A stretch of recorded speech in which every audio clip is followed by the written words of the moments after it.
ច្បាប់ថៃគឺស្រេចតែការកាត់សេចក្តីរបស់ថៃទេថៃគេកាត់ថាម៉េច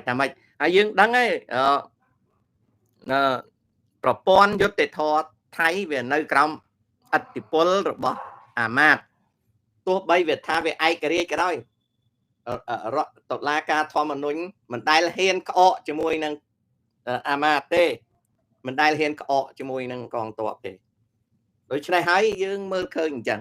ហើយខ្ញុំនិយាយប្រាប់ហើយតែគ្មានទីណាក៏ដោយក៏អត់មានយុត្តិធម៌បានមកម្ដងម្កាលតែយុត្តិធម៌អត់ដែលបានមកទៀងទាត់ទេយុត្តិធម៌គឺជារបស់ដែលយើងត្រូវតែខំប្រឹង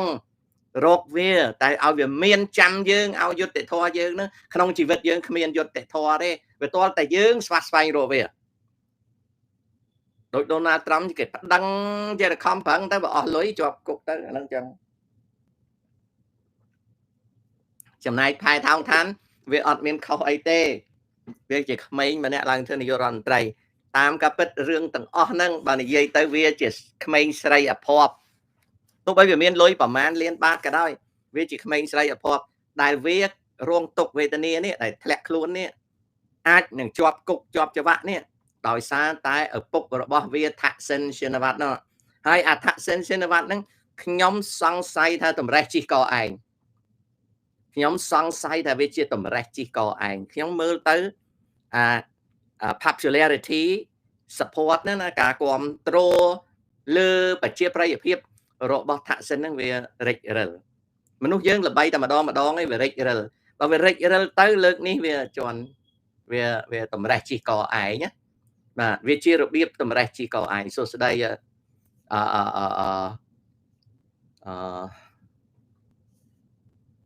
សុកណារិទ្ធ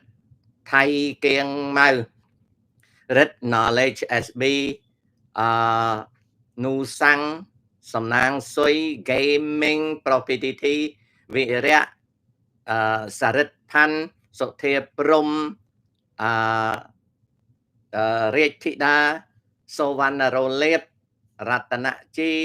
ហៈភេងនេសាន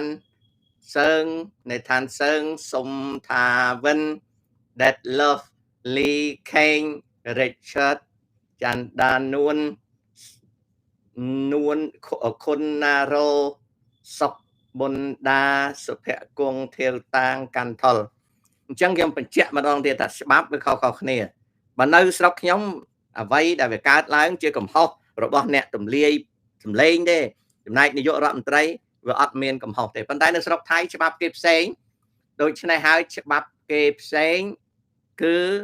ណាដូច្នេះកាលណាច្បាប់គេផ្សេងគេកាត់សេចក្តីផ្សេងហើយនាងផែតោងតាននេះវារងគ្រោះដោយសារតែឪពុករបស់វាថាក់សិនទេកុំអីហ្នឹងវារស់ស្រួលហើយប៉ុន្តែឪពុកវាហ្នឹងហើយអាថាក់សិនហ្នឹង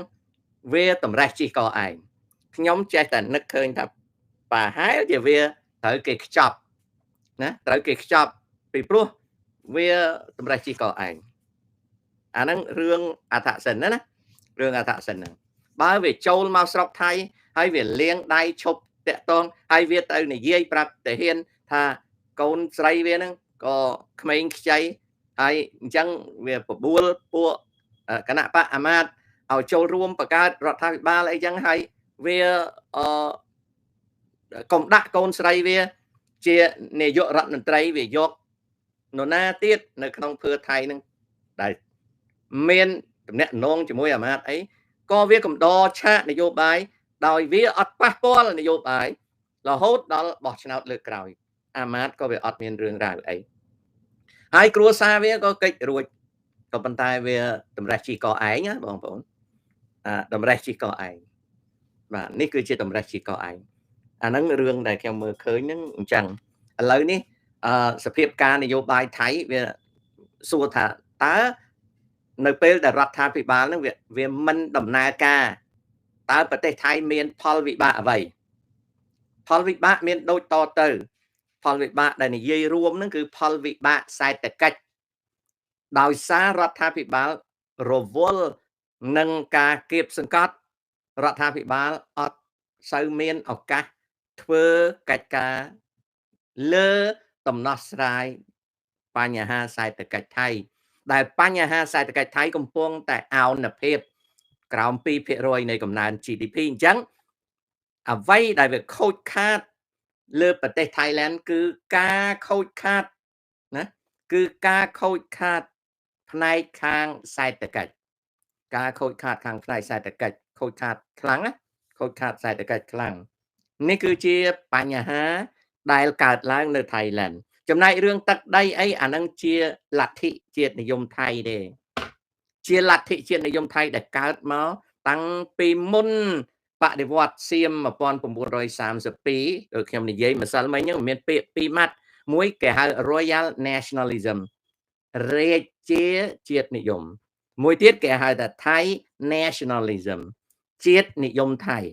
របស់ពីរហ្នឹងជាលទ្ធិនៃប្រទេសថៃដែលលទ្ធិហ្នឹងគេបោះពុំជាសិភៅឲ្យសិស្សសាលារៀនរៀងរាល់ថ្ងៃនៅបឋមសិក្សានៅបឋមសិក្សាគេរៀនរាល់ថ្ងៃប្រទេសថៃដើម្បីរំលឹកនៅរឿងទឹកដីគេមិនលាក់លៀមរឿងទឹកដីទេគេមិនលាក់លៀមរឿងទឹកដីទេគេបើកឲ្យប្រជាជនគេយល់ដឹងពីទឹកដីគេឲ្យប្រជាជនគេយល់ដឹងពីទឹកដីយល់ដឹងពីទឹកដីគេឲ្យកូនសិស្សនៅសាលារៀនពីទឹកដីពីព្រោះគេយកទឹកដីជាលទ្ធិជាតិនិយមថៃបាទគេយកទឹកដីគេអញ្ចឹងគេចំហគេបើកឲ្យប្រជាជនគេយល់ដឹងពីទឹកដីនៃ Thailand ហើយអ្នកដតីយើងថាគេឆក់ប្លន់យើងថាគេភូតកុហកតែចំពោះខ្លួនគេអ្វីដែលគេនិយាយគឺជាការបាត់បង់របស់គេហើយយើងនិយាយថាគេអត់ដែលមានដីគេប្រាប់ថាគេធ្លាប់មានដីបើយើងចង្អុលទៅលើប្រាសាទឬទៅលើអតីតកាលថានឹងជាអាណាចក្រអង្គរគេប្រាប់ថាអាណាចក្រអង្គរអត់មានផែនទីអាណាចក្រអង្គរអត់មានច្បាប់បូរណភាពដែនដីណាច្បាប់បូរណភាពដែនដីវាមាននៅពេលដែលគេកកើតមកគេចងក្រងបូរណភាពដែនដីគេហៅថា GO Body of a Nation គឺបង្កើតភូមិសាស្ត្រជាទ្រង់ទ្រាយនៃប្រទេសមួយដែលសប្តាហ៍ថ្ងៃប្រទេសថៃឡង់វាឈរទៅលើច្បាប់អន្តរជាតិហើយបើយើងនិយាយថាឥឡូវតោះគ្នាកន្លែងនេះទៅ ICJ គេថាគេមិនទទួលស្គាល់យុត្តាធិការ ICJ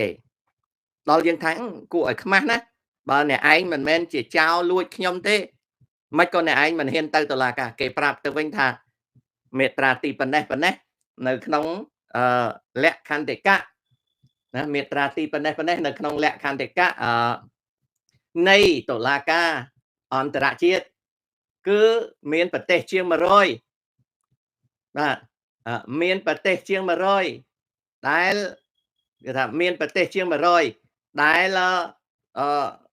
អត់ទទួលស្គាល់នៅយុត្តាធិការរបស់តុលាការនឹងទេហើយក៏គេនឹងតវ៉ាមកវិញថាយោងទៅតាមមាត្រា36នៃលក្ខន្តិកៈតុលាការយុត្តិធម៌អន្តរជាតិគឺសាមីប្រទេសមានសិទ្ធិថាតើទទួលស្គាល់ឬមិនព្រមទទួលស្គាល់អញ្ចឹងគេយកមាត្រា36នៃលក្ខន្តិកៈ International Court of Justice ហើយគេយកមកនិយាយថាគេមានសិទ្ធិធ្វើអញ្ចឹងគេមានសិទ្ធិធ្វើអញ្ចឹងពីព្រោះមានប្រទេសប្រហែល100ប្រទេសបានអនុវត្តរបៀបហ្នឹងមានប្រទេសប្រហែល100ប្រទេសនៅក្នុងពិភពលោកអនុវត្តរបៀបហ្នឹងហើយបើយើងនិយាយថាអាហ្នឹងអ្នកឯងចោលអ្នកឯងយកដីខ្ញុំអ្នកឯងខ្លាចតុលាការគេថាគេអត់មានខ្លាចតុលាការគឺគេអត់ទទួលស្គាល់យុត្តាធិការតុលាការហ្នឹងគេអត់ទទួលស្គាល់អញ្ចឹងគេហើយបើយើងថាអញ្ចឹងបន្តទំនាស់គេថាទំនាស់គេជិះអត់រួចទេតែគេនឹងដោះស្រាយតាមយន្តការទ្វេភាគីហៅថា bilateral mechanism ណាហើយបើសិនជាយើងប្រកាសទៅថាខ្ញុំនឹងបោះបង់ចោលនៅ bilateral mechanism addressing border problem នឹងបើយើងប្រកាសថាយើងបោះបង់ចោលនៅយន្តការទ្វេភាគីដោះស្រាយបញ្ហាព្រំដែនជាមួយគេអានោះចាំគេគិតទៀតថាតើយើងយ៉ាងម៉េចណាគេគិតទៀតថាតើយើងយ៉ាងម៉េចអូខេគេគិតទៀតថាយើងយ៉ាងម៉េចហើយតាមខ្ញុំដឹងថាគេគិតយ៉ាងម៉េចហ្នឹងគឺគេអត់មានមកវាយយើងទេគេអត់មានមកវាយកម្ពុជាទេតែគេនៅដដែល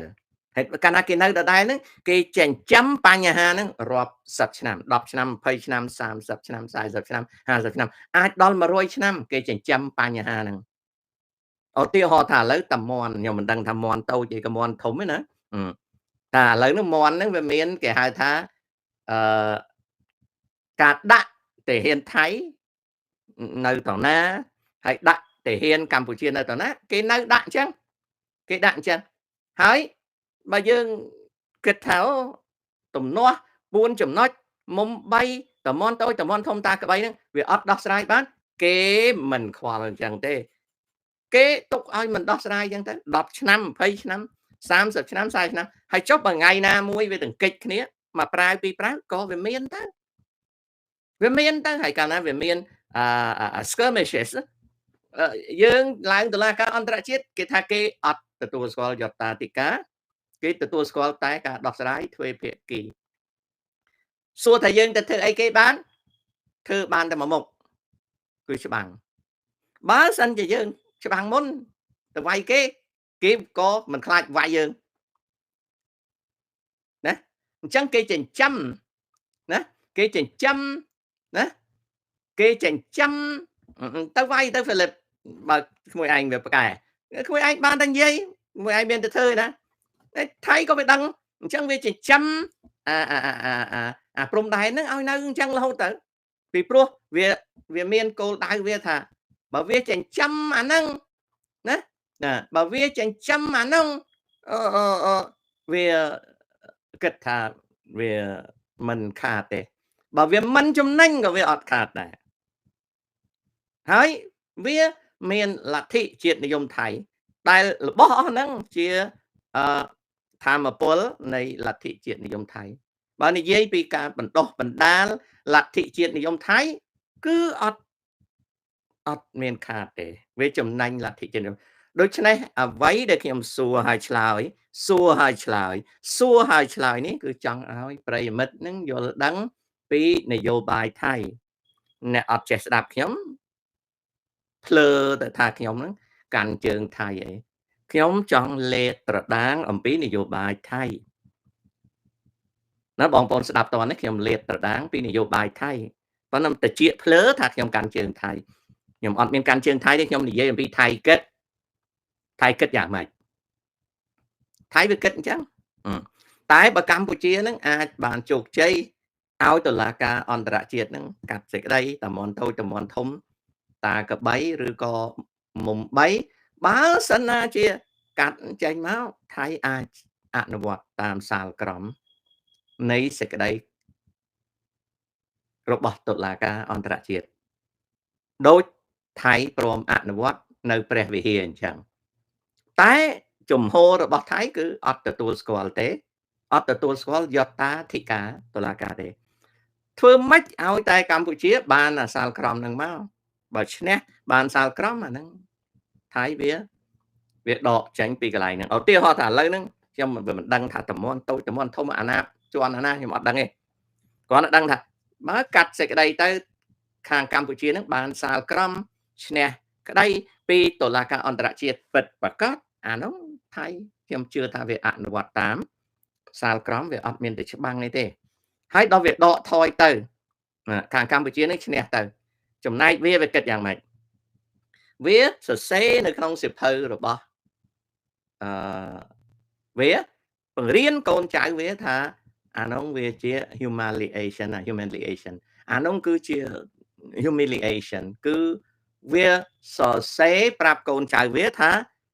វាជាប្រវត្តិសាស្ត្រឈឺចាប់ដែលចងចាំដូចជាវាសរសេររឿងខៅប្រាស់វិហារប្រាសាទព្រះវិហារអញ្ចឹងវាសរសេរដាក់ឲ្យសិស្សថៃរៀនថាវាជារបួសនៅក្នុងបេះដូងជាតិនិយមថៃដែលវាបាត់បង់ ប្រាសាទព្រះវិហារទៅកម្ពុជាវាសរសេរអញ្ចឹងបើវាឧទាហរណ៍ថាកម្ពុជាខិតខំបានតុលាការអន្តរជាតិកាត់សេចក្តីថាតំបន់តូចតំបន់ធំតាកបីជារបស់កម្ពុជាខ្ញុំអាចគិតថា Thailand វានឹងដកចេញពីកន្លែងដែលវាកាន់កាប់ហើយវានឹងសរសេរក្នុងសិភៅរបស់វាឲ្យកូនចៅវារៀនថាតាមន់តូចតាមន់ធំតាកបីជារបស់ថៃដែលត្រូវតុលាការយុត្តិធម៌អន្តរជាតិកាត់ឲ្យមកកម្ពុជាដោយសេចក្តីអយុត្តិធម៌និងឈឺចាប់បំផុតវាបង្រៀនកូនចៅវារាប់ចំនួនទៅមុខទៀតដើម្បីបង្កនៅមូលដ្ឋានជាតិនិយមថៃដដែលវាអត់និយាយថាវាចាញ់ក្តីទេវាអត់និយាយថាវាចាញ់ក្តីទេ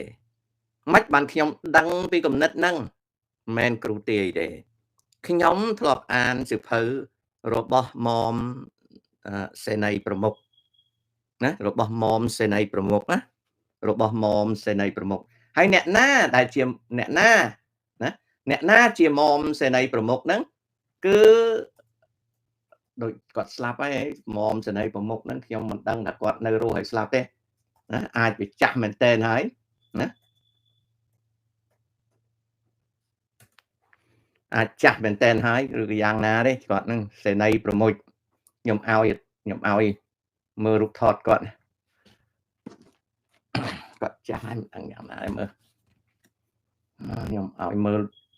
ចាស់ហើយមើលគាត់ស្លាប់ហើយណាមិនមែនថាទៅប្រមាថជីវិតគាត់ទេបើចង់ដឹងពីគាត់ណាគាត់ស្លាប់ហើយគាត់អាយុ92គាត់ស្លាប់ឆ្នាំ97គាត់ឈ្មោះមុំសេនីយ៍ខ្មែរយើងមិនថាសេនីយ៍ប្រមុខទេយើងហៅថាមុំសេនីយ៍ប្រម៉ោចលោកមុំសេនីយ៍ណាសេនីយ៍ប្រម៉ោចណាគាត់មានបងប្អូន2នាក់ម្នាក់ទៀតឈ្មោះមុំគុកក្រិតប្រម៉ោច2នាក់ហ្នឹងល្បីទាំងពីរណាហើយនៅស្រុកថៃកាលណាគេដាក់ឈ្មោះគេមុំគឺជាសមាជិករាជវង្សប៉ុន្តែវាទៅជារាជហើយបាទទៅជារាជហើយណាអាហ្នឹងអញ្ចឹងបុនហេងពូអត់មាន microphone ទេកូនពូនិយាយទៅ laptop តែម្ដងកូនអត់មានស្អីថែមថយអីទេអត់មានទេបាទអញ្ចឹងសភៅដែលសរសេរគេហៅការចងចាំmemoirណាអង់គ្លេសឈ្មោះគាត់ណាសេនីប្រាម៉ូចណាហើយបងប្អូនគាត់ខ្ញុំមិនដឹងថាប្អូនឬក៏បងទេខ្ញុំភ្លេចទៅហើយបងប្អូនគាត់មួយទៀតគឺគុកក្រិតប្រម៉ូចបាទគុកក្រិតប្រម៉ូចលោកមុំសេនីយ៍ប្រម៉ូចនេះដែលគេដាក់ថាមុំនៅមុខហ្នឹងណាគឺមកពីពាក្យដែលគេដាក់ថាមុំហ្នឹងគេសរសេរមុំប៉ុន្តែគេអានថាមុំវាមកពីមុំរាជវង្សអូខេរាជវង្សវាមកពីពាក្យថាមុំរាជវង្សគឺពួកហ្នឹងពួកខ្សែស្ដេចពួកគ្រួសារស្ដេចបាទអូខេពួកខ្សែស្ដេចបងប្អូនឮសូរខ្ញុំច្បាស់ទេឮសូរខ្ញុំច្បាស់ទេឬក៏មិនច្បាស់ខ្ញុំចេញសិនហើយខ្ញុំ connect ចូលម្ដងទៀតណាជួយប្រាប់ផងបាទជួយប្រាប់ផងអាហ្នឹងប្រព័ន្ធ YouTube ទេខ្ញុំអត់មានបញ្ហាទេអូខេអរគុណអញ្ចឹងហេតុដែលខ្ញុំដឹងថាខ្ញុំដឹងថាថៃគិតយ៉ាងម៉េចណាដែលដឹងថាថៃគិតយ៉ាងម៉េចហ្នឹងគឺខ្ញុំសិក្សាអំពីជាតិនិយមថៃណាដូចខ្ញុំជម្រាបចឹងខ្ញុំសិក្សាអំពីលួងវិចិត្រវ៉ាធការ ខ្មែរយើងគេហៅលួងវិចិត្រវាត្រការខ្ញុំសិក្សាអំពីបដិវត្តសៀមឆ្នាំ32ខ្ញុំសិក្សាអំពីនយោបាយខ្ញុំកាន់តែឲ្យសភៅមើលតិចតួចទេខ្ញុំសិក្សាអំពីនយោបាយថៃដែលតាក់ទងនឹងសន្ធិលឹមថោងគុណខ្ញុំសិក្សាអំពីមុខរបររុស្ស៊ីនិងនយោបាយរបស់ថាក់សិនខ្ញុំសិក្សាអំពីនយោបាយរបស់ចម្លងស៊ីមឿងខ្ញុំសិក្សាអំពីសុចិន្តាការ៉ាប្រយុនខ្ញុំសិក្សាអំពីអានន្ទអឌិរែកសិក្សាអំពីគេហៅថា Thai prominent ហ្នឹងគឺថាអ្នកដែលល្បីថៃក្នុងនយោបាយបាទអញ្ចឹងត្រឡប់មកវិញសំឡេងមិនសូវច្បាស់ទេ very clear ខ្ញុំក៏មិនទាន់ចាញ់អញ្ចឹងត្រឡប់មកវិញបិននុនកុំនិយាយលេងពេលខំប្រឹងស្ដាប់អំពីប្រវត្តិសាស្ត្របើមិនចឹងទេចៅឯងអត់ដឹងរឿងទេប្រយុទ្ធអីវាក្រោយអញ្ចឹងលោកមុំសេនីប្រមូចនេះវាមកពីមុំរាជវង្សសេនីប្រមូចនេះគឺលោកមុំសេនីប្រមូចហ្នឹងកាលឆ្នាំ1959ដល់ឆ្នាំ1962លោកមុំសេនីប្រមូចនេះបានក្លាយទៅជាសមាជិកនៃគណៈប្រតិភូដែលទៅទីក្រុងឡាអេដែលកាលហ្នឹងកម្ពុជាប្តឹងទៅតុលាការអន្តរជាតិរឿងព្រះវិហារពី59មក62ដែលខ្មែរយើងកម្ពុជាឈ្នះអញ្ចឹងនៅក្នុងការចងចាំរបស់មុំសេនីប្រមូចគាត់និយាយថាពេលហ្នឹងគាត់អន់ចិត្តណាស់ដែលអាមេរិកាំងនៅពីក្រោយខ្នងនៃការជួយជ្រោមជ្រែងខាងកម្ពុជាបើកុំតែមានអាមេរិកាំងជួយជ្រោមជ្រែងកម្ពុជាម្លេះសំករណីប្រាសាទព្រះវិហារហ្នឹងកម្ពុជាមិនអាចឈ្នះបានទេមិនអាចឈ្នះបានទេតែអាមេរិកាំងវាជួយជ្រោមជ្រែងហើយក៏ឯកសារអីវាជួយរុញច្រានឲ្យទៅក៏ឈ្នះហើយមុំអានេះសម្ដីរបស់មុំសេនីប្រមូចទេណាមុំសេនីប្រមូចគាត់និយាយគាត់ថាឆ្នាំ46ក៏អញ្ចឹងដែរទឹកដីម្ដុំហ្នឹងកុំអីបានមកថៃហើយតែអាមេរិកាំងណាបានហៅថៃជប៉ុនក្រោយសង្គ្រាមលោកលើកទី2មកទីក្រុង Washington ហើយឆ្នាំ46ហ្នឹងបានគៀបសង្កត់ឲ្យថៃហ្នឹងប្រគល់ទឹកដីដែលដែលបានយកនៅក្នុងសង្គ្រាមលោកលើកទី2ហ្នឹងប្រគល់មកឲ្យកម្ពុជាវិញកុំអីដីហ្នឹងមិនបាត់បង់ទេនេះគឺជាអ្វី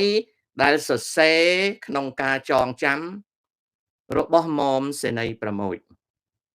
ពីរអ្នកបងប្អូនមួយឈ្មោះគុកក្រិតមួយឈ្មោះមុំសេនីមួយឈ្មោះសេនីប្រមោចមួយទៀតឈ្មោះគុកក្រិតប្រមោចហើយពីរហ្នឹងគឺជាជើងខ្លាំងហើយជាមុំរាជវង្សហើយជាម្នាក់សេនីប្រមោចហ្នឹងគឺគាត់ជាសមាជិកនៃប្រតិភូថៃទៅកាន់ទីក្រុងឡាអេ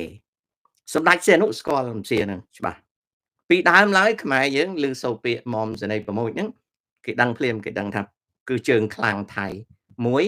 មិនមែនតែហ៊ានទេគឺជើងខ្លាំងខាងទៀមទេទឹកដីខ្ញុំមានសិភៅmemoirគាត់ណាសិភៅគេហៅថាការចងចាំរបស់លោកប្រមោចបាទមួយឈ្មោះគុកក្រិតបងប្អូនពីរនាក់ហ្នឹងរឿងគុកក្រិតនេះខ្ញុំភ្លេចទៅហើយខ្ញុំអាចស្រាវជ្រាវមើលបានអញ្ចឹងដោយសារតែខ្ញុំធ្លាប់ដឹងអំពីសន្តានចិត្តរបស់Thai prominent ខ្ញុំដឹងថាគេបណ្ដោះ នៅលទ្ធិជាតិនិយមថៃដូចម្ដេចឥឡូវនេះយើងក៏លេខមកមើលណាយើងក៏លេខមកមើលយើងក៏លេខមកមើលយើងក៏លេខមកមើលកម្ពុជាយើងវិញតើកម្ពុជាយើងមានលទ្ធិជាតិនិយមទេតើកម្ពុជាយើងមានបណ្ដោះណាតើកម្ពុជាយើងមានបណ្ដោះលទ្ធិជាតិនិយមទេហើយតើការបណ្ដោះបណ្ដាលលទ្ធិជាតិនិយមគេបណ្ដោះរបៀបម៉េចនៅកម្ពុជាតើកម្ពុជាយើងមានសិភៅឲ្យសិស្សរៀនសូត្រណាឲ្យសិស្សរៀនសូត្រណាតើកម្ពុជាមានបណ្ដោះណាបណ្ដាលលទ្ធិជាតិនិយមឬទេណាតើកម្ពុជាមានការបណ្ដោះបណ្ដាលលទ្ធិជាតិនិយមឬទេតើការបណ្ដោះបណ្ដាលនេះគេធ្វើដូចម្ដេចណាគេធ្វើដូចម្ដេចណាតើគេមានបោះពុំសៀវភៅសម្រាប់ប្រជាជនអាននិងសិស្សសិក្សាឬទេណាអានោះអញ្ចឹងបងប្អូនតើកម្ពុជាមានបណ្ដោះបណ្ដាលលទ្ធិជាតិនិយមមានបោះពុំសៀវភៅឲ្យប្រជាជនអានពីទឹកដីពីអធិបតេយ្យភាពនិងបូរណភាពដែនដីឬទេមានសៀវភៅដាក់នៅក្នុងកម្មវិធីសិក្សាឬទេនេះគឺជាការបណ្ដោះបណ្ដាលលទ្ធិជាតិនិយមនៅថៃគេមានសៀវភៅសម្រាប់ជននានុជនអានណាសង្វាខ្ញុំសួរបច្ចុប្បន្នណា I am asking for what is developing in Cambodia today ណាអញ្ចឹងតើកម្ពុជាមានបណ្ដោះបណ្ដាលលទ្ធិជាតិនិយមឬទេតើការបណ្ដោះបណ្ដាលនេះគេធ្វើដូចម្ដេចហើយតើមានការបោះពុម្ពសៀវភៅសម្រាប់ប្រជាជនអាននិងសិក្សាឬទេនេះគឺជា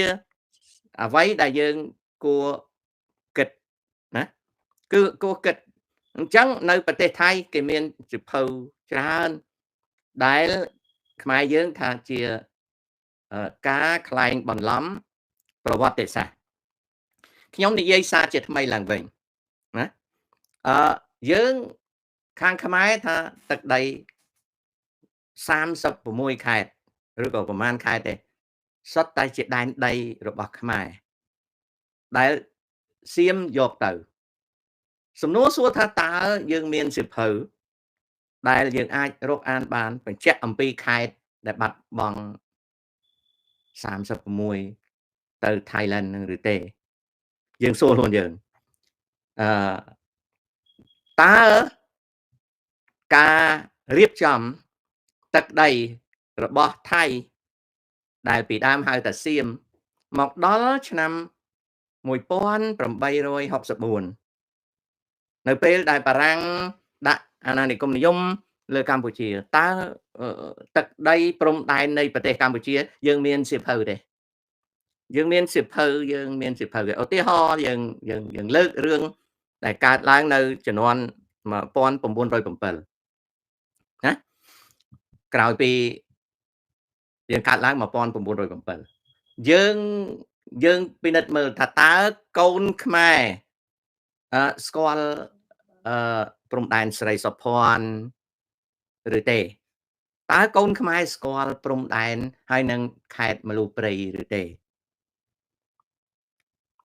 អាហ្នឹងគ្រាន់តែជាចំណុចលើកឡើងដែលយើងគួរដឹងថាតើកូនខ្មែរបើចង់ដឹងពីប្រវត្តិព្រំដែនមុន1904និង1907តើមានសៀវភៅអានឬទេតើមានសៀវភៅអានឬទេមានសៀវភៅអានឬទេតើអាចរកព័ត៌មានបានឬទេតើមានការដាក់បោះពុម្ពសៀវភៅដាក់ក្នុងការសិក្សាឬទេណាហ្នឹងគឺជាការដែលយើងគិតណានៅថៃវាមានហើយនៅក្នុងឆ្នាំ2001អ្នកប្រាជ្ញថៃបានសង្កត់ធ្ងន់ថាការបោះពុម្ពសៀវភៅដែលតាក់ទងនឹងទឹកដីសម្រាប់សិស្សានុសិស្សថៃអានគឺជាករណីចាំបាច់ទោះបីក្នុងសម័យទំនើបដែលម៉ោងសិក្សារបស់កូនសិស្សថៃខ្វះខាតក៏ដោយគឺត្រូវតែពង្រឹងការបោះពុម្ពនឹងណាត្រង់ហ្នឹងអញ្ចឹងណាបានជាខ្ញុំឆ្លើយបានពីជាតិនិយមថៃម្ដងទៀតមុននេះខ្ញុំសួរឲ្យឆ្លើយខ្មែរថាថៃយកទឹកដីអស់36ខេត្តថៃថាទឹកដីនៃប្រទេសថៃឡង់កើតដោយជនជាតិថៃតាំងពីព្រះចៅចុះមករាជកសាងទឹកដីហ្នឹងគឺរាប់តាំងពីកំណើតនៃការប្រកាសឯករាជ្យណានៃការប្រកាសឯករាជ្យរបស់ដែនដីថៃតាំងពីចំនួនមិនទាន់រួបរួមនៅក្នុងសម័យណានៅក្នុងសម័យបុរាណមកម្លេះសតវត្សទី14មក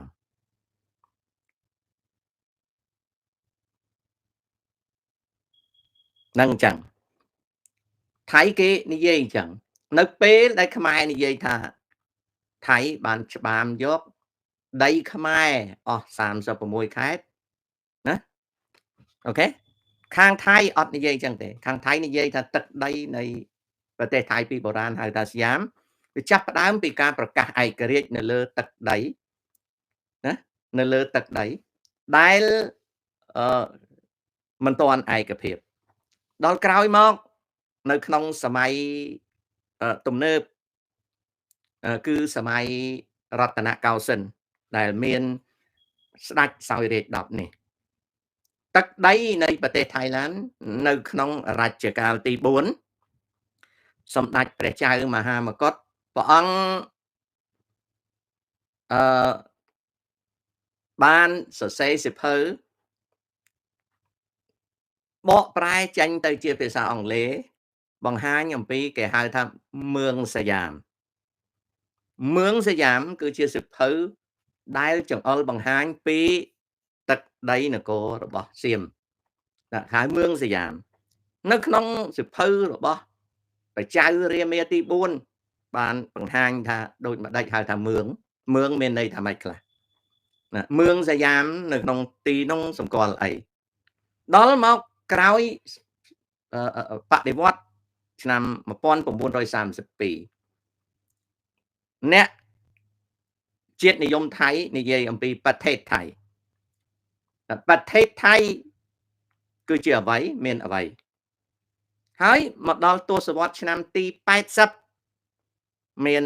អ្នកប្រាជ្ញម្នាក់ទៀតដែលសពថ្ងៃគាត់ជាសាស្ត្រាចារ្យនៅសហរដ្ឋអាមេរិកគាត់ឈ្មោះនេះគាត់ឈ្មោះថោងឆៃវ៉ានិច្ចគុល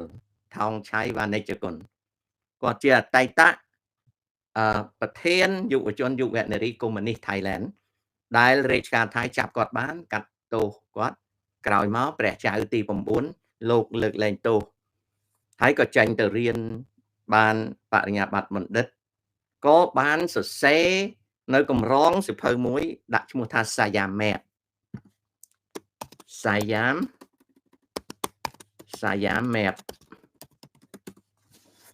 បានដាក់ឈ្មោះថាសាយ៉ាម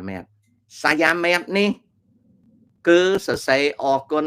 ដល់ស្ដេចទី9ដោយលើកគុណបំណាច់របស់បច្ចៅទី4មហាមកុដស្ដីអំពីមឿងសយ៉ាមដែលអ្នកប្រាជ្ញថោងឆៃវនិច្ចង្គនថាប្រជាជនថៃមានសិទ្ធិបរិបូរណ៍តាមផ្លូវច្បាប់អន្តរជាតិលើការប្រកាស sovereignty អធិបតេយ្យភាពនិង territory របស់ខ្លួនទឹកដីនិងអធិបតេយ្យភាពរបស់ខ្លួនយោងទៅតាមទ្រឹស្ដី GO Body of the Nation